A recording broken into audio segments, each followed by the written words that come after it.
Regardless of the disadvantages that you have in life, greatness can still be created. Hey y'all, it's Raya Monet. Welcome to my YouTube channel. So in today's video, we're going to be talking about poverty because I want to be true to myself and I want to share my story as someone who grew up in poverty and how I got out of that cycle. So let's get into it.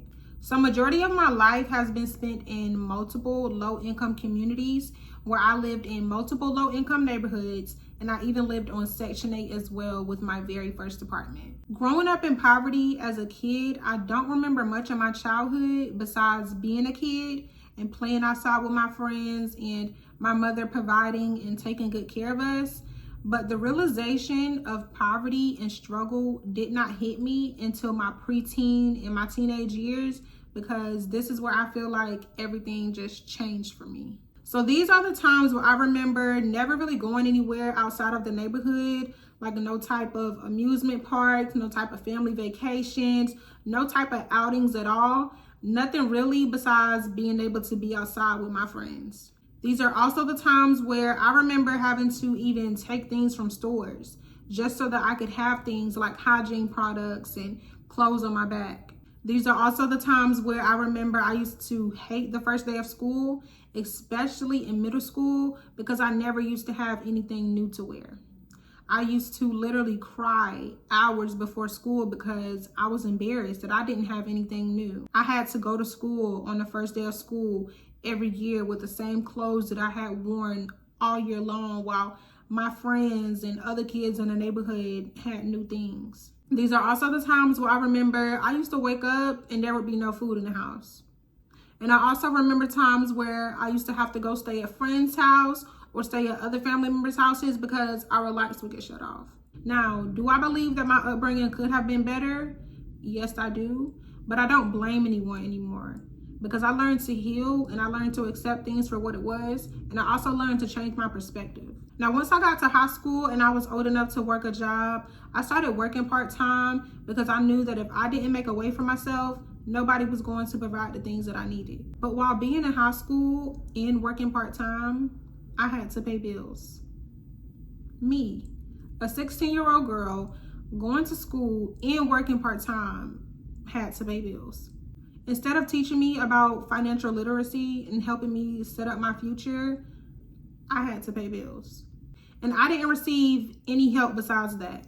I still had to support myself and I still had to take care of myself as a 16-year-old girl in high school and working part-time and having to pay bills. Once I finished high school, I quit my part-time job at McDonald's and I started working full-time at a call center, which allowed me to buy my first car, which I actually bought as a graduation gift to myself. And I didn't receive any other graduation gift besides that. When I turned 18 years old, I applied for Section 8. In the 2 years that it took for Section 8 to approve my application, I was living in the most unloving and hateful household by someone that was supposed to be the head of the family, and that caused me trauma. I couldn't prioritize just paying my car payment and my car insurance because paying bills at that house was all that mattered.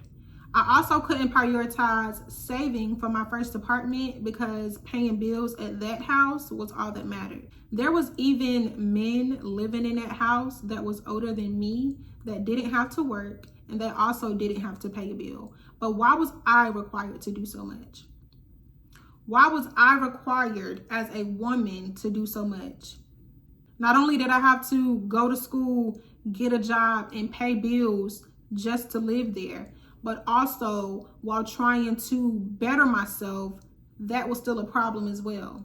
I got approved for my Section 8 apartment at 20 years old, and at this point it was 2018 and I was making $12 an hour. I got pregnant a month after I moved into my apartment, but my baby is what made me want to end this generational cycle of poverty because I believed that me and my baby deserved so much more than that. I got off Section 8 within 3 years of living on Section 8 on my own. And at 23 years old, I got my very first real apartment with only my name on the lease. And people thought that I was crazy. They thought that I was crazy for wanting to give up my Section 8. They thought that I was crazy for thinking that I could live off Section 8, but I didn't. I didn't think that I was crazy because I knew that it was what I wanted. I knew that I could do it, and I had faith, and I believed in myself. Even though I had already made the decision to move off of Section 8 and I had already gotten approved for my next apartment, all of the odds started to stack against me. Because weeks before it was time for me to move into my new apartment, I got fired from my job.